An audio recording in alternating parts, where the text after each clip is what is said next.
Olá, pessoal. Então, a gente vai falar um pouco hoje de visualização, a parte básica. Nessa parte de visualização, eu vou falar um pouco mais de Seaborn e um pouco também de PyPlot, de como dá para usar os dois juntos. Então, tem esse notebook aqui que eu fiz, depois eu vou compartilhar com vocês o link lá do GitHub. Aí, primeiramente, eu queria só explicar um pouco dos passos da análise exploratória de dados. Geralmente, a gente pode dividir esses passos em três. O primeiro deles sendo a análise univariada. Aí, o que consiste essa análise univariada? Ela é basicamente você pegar cada variável individualmente, sendo ela numérica ou categórica, e você analisar ela em si, sem uma comparação com outras coisas, por exemplo. Ou sem a comparação com uma análise, sem a comparação com uma variável resposta, por exemplo. Então, da análise variada, o que vocês podem analisar? Podem analisar a própria variável resposta, né, que é a nossa variável target, que geralmente pode ser, sei lá, quantidade de vendas, ou no caso do Titanic, pode ser os sobreviventes, se teve sobreviventes, os que não sobreviveram. A segunda coisa que vocês podem analisar são as variáveis numéricas e as variáveis categóricas. Mais para frente que eu vou explicar como vocês podem analisar especificamente as numéricas e as categóricas e as diferenças entre elas.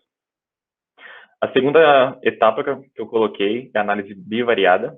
Geralmente, essa parte da análise bivariada ela é focada em você pegar aquelas hipóteses que você criou e você tentar validar usando os dados. Geralmente, ela inclui um pouco mais de informação, ela não é totalmente isolada, como a análise univariada. E um dos exemplos aqui é desse gráfico aqui, que no caso desse problema especificamente é a quantidade de vendas de lojas. E você pode, por exemplo, utilizar a questão do tempo no eixo X e você utilizar três categorias. No caso desse aqui, eu usei três categorias de sortimento de produtos. Algumas lojas tinham produtos básicos, outros tinham mais produtos do que a outra, e outras tinham certas quantidades de produtos que as outras duas não tinham, que é esse extra. Então, esse aqui é um caso de uma análise bivariada que você geralmente pode extrair muitas informações valiosas e justamente tentar validar algumas hipóteses que você criou. E a terceira é a análise multivariada. Geralmente, nessa etapa, a gente tenta usar bastante correlação para ver qual é o grau de relacionamento entre as muitas variáveis que vocês têm, muitas variáveis que podem aparecer em certos problemas. Dentro da análise multivariada, você pode quebrar em dois. Você pode quebrar na correlação das variáveis numéricas, que geralmente a gente usa a correlação de Pearson, mas também tem outras correlações que podem ser usadas. Aqui eu coloquei um caso de um exemplo. Tem um data frame que eu tinha criado, que ele tem dados de informações sobre a idade, a altura. E aí eu tentei usar essa correlação de Pearson, e depois eu usei esse mapa de calor, esse heatmap, para mostrar qual que é a correlação entre essas duas variáveis. E aqui você pode pegar, tem tanto a idade aqui na esquerda, a altura, embaixo aqui também. E aqui na direita tem aqui a indicação das cores. Quanto mais alto, mais elas são, digamos assim, mais correlacionadas. Quanto mais baixo, mais independentes as variáveis são.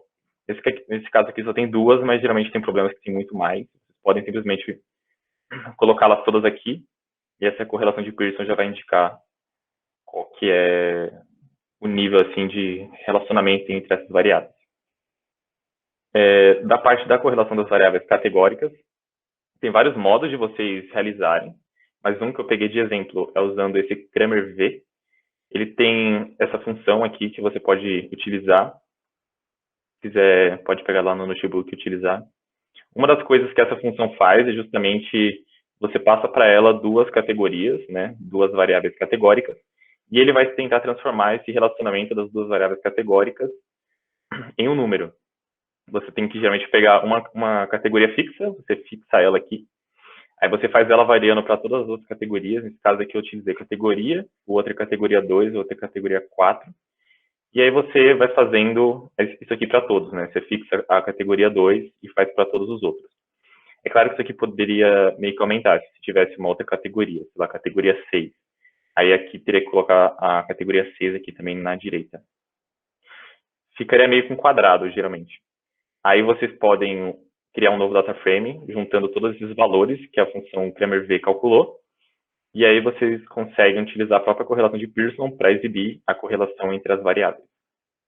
Essa aqui, ela não demonstra tão bem assim uma correlação, sei lá, de 0,5, uma correlação fraca ou forte. Porque da maneira que eu construí os dados, ou era para dar uma correlação total ou uma correlação totalmente negativa, né? Como se as duas variáveis fossem quase que inversas, digamos. Então, basicamente, da parte de correlação é isso. Com certeza tem muito mais detalhes, mas essa é uma passagem básica, assim, e uma maneira fácil, assim, de construir esse mapa de calor. Então, agora, nessa segunda parte, eu vou falar um pouco mais dos plots em si. Esses vários tipos de plots que eu vou colocar, eles podem ser tanto utilizados na análise univariada quanto na bivariada, dependendo da situação que você for utilizar. Primeiro, eu vou falar um pouco das variáveis numéricas. Geralmente, nas variáveis numéricas, você pode querer ter aquela distribuição dela, porque meio que a distribuição. É legal você saber a distribuição de uma variável justamente para saber como é que é o comportamento isolado dela. Porque, por exemplo, pode ser que você queira saber qual que é o comportamento de uma certa faixa etária de pessoas, mas pode ser que na coleta de dados teve muitas pessoas de uma certa faixa etária que foi selecionada. Isso você tem que levar em consideração, porque pode ser que uma certa faixa etária teve uma coleta de dados muito maior do que outra faixa etária. Então, quando você for analisar a quantidade de vendas, por exemplo, você tem que levar isso em consideração. Porque, senão, é muito provável que aquela faixa etária que teve uma coleta muito alta vai ter uma quantidade de vendas muito maior, na questão de soma. Então, você tem que sempre levar em consideração. Outra coisa que é interessante é porque tem certas variáveis que têm meio que o comportamento de certos tipos de distribuições que já são conhecidas, como a distribuição normal, tem a t-student, muitas outras também, exponencial, tudo. E, geralmente, se a sua variável ela segue mais ou menos uma distribuição já conhecida, você pode utilizar diversas ferramentas da estatística para conseguir estimar várias coisas dela. Um deles, por exemplo, é o intervalo de confiança. Se você tem uma distribuição que ela tem um comportamento muito próximo de uma distribuição normal, você pode criar um intervalo de confiança. Você pode até dizer, digamos, eu sei que 95% dos meus dados estão entre essa faixa e essa outra faixa. Então, você tem uma ferramenta muito mais poderosa do que se os seus dados não seguirem nenhuma distribuição conhecida, que vai ficar um pouco mais na escura a questão da parte da análise. Tem essa função aqui que eu coloquei em cima, que é o distplot. Esse distplot, ele constrói tanto um histograma, quanto também essa função de densidade, que é a função KDE, que depois eu vou explicar um pouco mais abaixo. E esse é um jeito fácil de você plotar a distribuição. A parte de baixo eu vou falar um pouco mais de histogramas.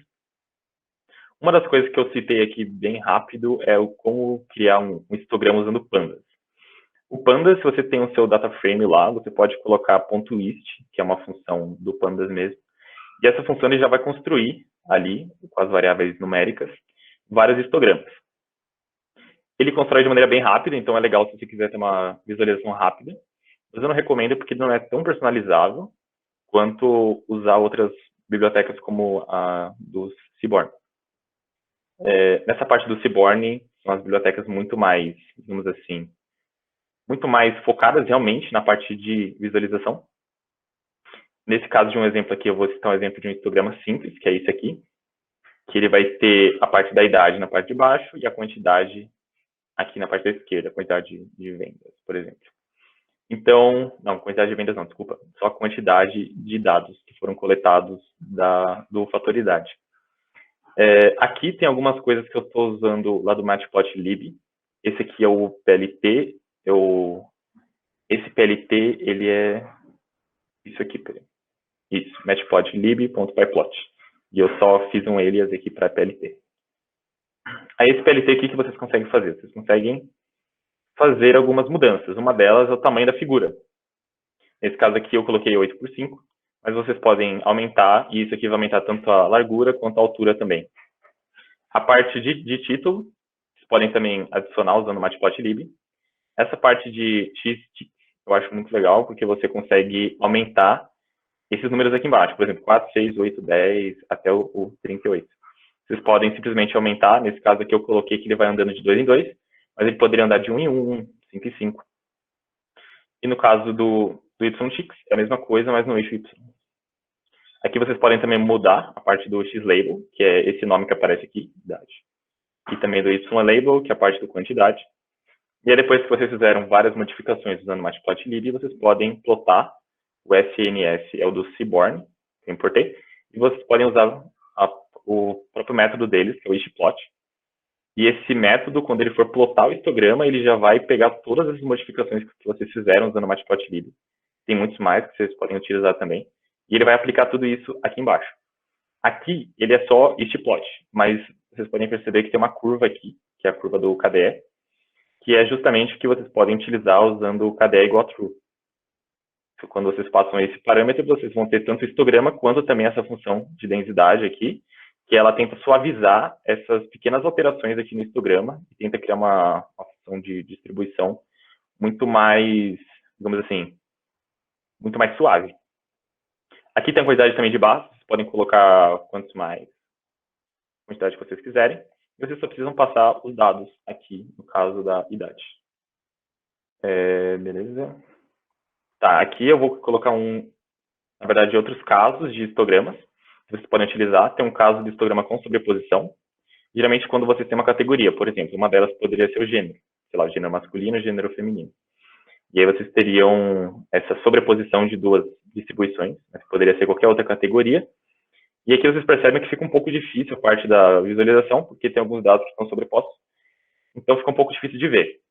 Então, se vocês optarem por fazer esse tipo de exibição, vocês podem simplesmente colocar qualquer variável que vocês querem, né? Aqui eu coloquei no data o DF, que é o meu data frame inteiro, o X é a altura, e a categoria é uma categoria qualquer, poderia ser gênero, ou talvez algum tipo de classe, ou alguma coisa. E ele já faz essa separação de categoria e exibe os dois com cores distintas. Agora vamos lá, um outro jeito de você poder visualizar é usando o histograma empilhado. O histograma empilhado, você tem que tomar cuidado quando você olha, porque às vezes parece que o azul ele é muito maior que o laranja, mas na verdade não. Tem que pensar assim, o azul simplesmente foi deslocado para cima. Então o que acontece? O azul não é que ele é todo esse laranja mais o azul. Não, ele é só o azul mesmo. E o laranja é só o laranja mesmo. Então, para conseguir ter uma análise legal disso, você tem que analisar cada barra laranja com azul individualmente. E aí você vê o tamanho. Por exemplo, esse aqui, o tamanho da barra laranja é pequeno, o da azul é maior. Então, o azul é maior. Isso é um modo de ver sem ser sobreposto. É simplesmente colocar aqui multiple stack, vocês conseguem ter esse efeito. Um outro exemplo é que eu acho muito melhor que os outros, é usando essa função step.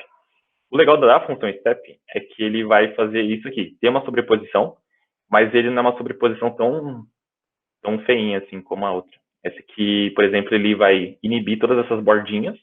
Então você vai ter esse formato aqui dos histogramas, mas não tem essas linhas pretas aqui que ficavam, digamos assim, muito poluídas quando tinha vários histogramas sobrepostos. Nesse caso aqui, ele vai ter esse formatinho, dá para perceber bem a intersecção e também as diferenças entre os dois. Agora eu vou falar um pouco também do KDE. O KDE é justamente aquele que eu mostrei em cima, mas o legal dele é que ele faz uma estimação, então ele não sofre tanto efeito de, por exemplo, aqui, por exemplo, tem essa barrinha que é maior. O KDE não vai sofrer tanto efeito dessas barras que não são tão, digamos assim, que são mais fora do padrão, sabe? Ele não vai ficar sofrendo tanto efeito, ele vai tentar suavizar uma curva e tentar criar ela baseado no histograma lá, mas sem sofrer muito efeito de barras que são maiores ou menores, ou muitas outras. Para usar esse KDE, você pode usar esse KDE plot. Se quiserem também saber um pouco mais de como funciona esse cálculo do KDE, tem esse link lá no Wikipedia. E lá no Seaborn também tem isso aqui para conseguir ver mais casos de KDE. Aí aqui ele fez isso aqui, beleza? Nesse caso aqui eu coloquei categoria, então ele faz essa separação. Uma coisa legal também, tem essas palhetas. Podem usar várias palhetas que vocês quiserem, tem na documentação lá do Seaborn. Esse aqui eu usei o Flare, tem muitos outros também. Uma coisa legal também que vocês podem utilizar é a questão de subplots. Subplots, eles são importantes, principalmente se vocês quiserem ter essa comparação de, sei lá, de colocar vários gráficos no lado do outro e poder visualmente compará-los de maneira mais fácil, ou em cima do outro. Aqui só uma dica, você tem que usar essa função aqui, subplot. Esse primeiro número é a quantidade de gráficos que vocês podem colocar na linha. e esse aqui é a quantidade de colunas, e esse aqui qual que é a posição desse gráfico aqui que eu estou plotando embaixo dele. Esse caso é 1, né, então ele vai ser esse aqui primeiro. No caso do 2, ele joga para a direita, no caso do 3 é esse aqui de baixo, e o 4 é esse aqui. Nesse caso eu coloquei 2, 2, então é 2 por 2. Não, peraí, 2 linhas, né, por 2 colunas. O primeiro é linha, o segundo é coluna. E aí vocês podem simplesmente colocar embaixo os gráficos que vocês quiserem. Não precisa ser todos KDE, pode ser outros, pode ser listplot, histogramas e muitos outros. E também se vocês mudarem esse PLT figure, ele aumenta os 4 assim, juntos. Aí fica mais fácil também de ter outras visualizações também. Beleza, uma outra coisa legal também são os scatterplots. Os scatterplots, eles são legais porque eles plotam literalmente o ponto que é o dado.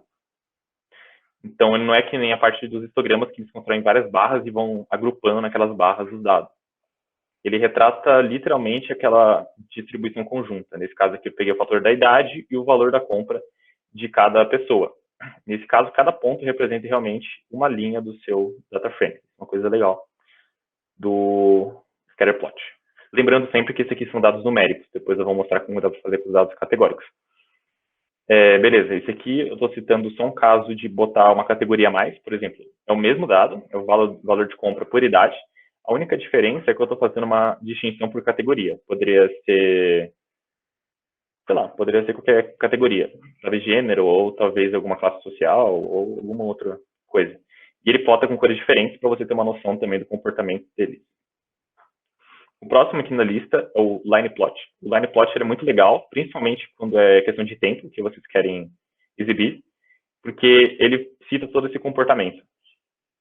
Então, por exemplo, vocês podem usar no eixo X a variável tempo, anos, meses, e aqui no eixo Y pode ser alguma variável, no caso eu usei esse valor de compra, que é justamente a variável target, né, que é a variável resposta que eu quero. Então ele cita esse comportamento. Para usar esse line plot, é simplesmente passar os dados, no X você passa a variável, que vai ficar lá, e o Y também. Beleza. Aqui um outro caso, esse é um caso muito legal. Por exemplo, esse caso de cima que eu coloquei, eu separei por ano, mas de cada ano eu fiz esse group by e eu peguei a média. Então, o que acontece? Ele pegou, se tivesse várias compras, assim, digamos, não, vários valores de compra do mesmo ano, ele ia pegar a média de todos esses valores. Então, por isso que está meio que único, assim, sabe? Cada ano só tem um. Só um ponto em cada ano. No caso de baixo, ele não faz a média. Então, ele não vai agrupar. Então, vai ter essa linha azul mais escura aqui. Essa linha azul mais escura é justamente a parte de cima. E tem essa parte de um azul mais claro aqui, que aqui é bem grandinho. Essa parte do azul mais claro, ele é o intervalo de confiança de 95%. E os pontos que são plotados é exatamente a média. Então, isso é uma coisa legal, para você saber se naquele ano tem digamos assim, se os dados estão bem próximos da média ou se eles estão bem dispersos. Uma coisa legal. Agora eu vou falar um pouco, um pouco das variáveis categóricas. Das variáveis categóricas, a gente tem um pouco de bar plot. Do bar plot, ele é legal porque você consegue exibir tanta quantidade, né, de valores de compras, e também tem esse pretinho aqui em cima, que ele mostra o intervalo de confiança. Na parte, o bar plot é simplesmente também passar o X, o Y e o data. A parte do point plot, ele vai fazer a mesma coisa com o bar plot, mas a diferença é que ele não faz aquelas barras gigantes, ele simplesmente bota esse ponto, que é a média, e esse aqui, que é justamente o intervalo de confiança de 95%. Você consegue ter uma noção melhor da dispersão. O count plot, ele simplesmente vai contar, então ele vai contar quantos você pegou de um, quantos você pegou do outro. E aí é só chamar count plot, passar o X e o dado. Beleza, agora vamos mostrar alguns gráficos de distribuição categórica. Um deles é esse plot de violino, que ele vai juntar duas coisas. Ele combina um box plot e uma estimativa de densidade de kernel, que é aquele KDE. Então, aqui, por exemplo, você pode ver que ele está bem largo, quer dizer que a quantidade de dados é muito grande nesse valor de compra. E ele separa em duas categorias, categoria 0 e categoria 1. Tem a parte também do box plot, que ele é bem conhecido. Ele tem essa cara, e é justamente aqui, por exemplo, tem o valor máximo, o valor mínimo, e esses pontinhos que estão para fora são os outliers. E aqui, esse ponto aqui, essa linha no meio é a mediana. Beleza? No scatterplot categórico, temos o swarm plot. Isso é legal porque ele é meio que ele é parecido com aquele scatter plot, mas ele é categórico. Então, o que acontece? Ele vai exibir todos os pontos, que são todos os dados que ocorreram, mas ele vai jogar um do lado do outro, justamente para não ficar sobrepostos, não atrapalhar nada. E é isso, os gráficos que eu separei.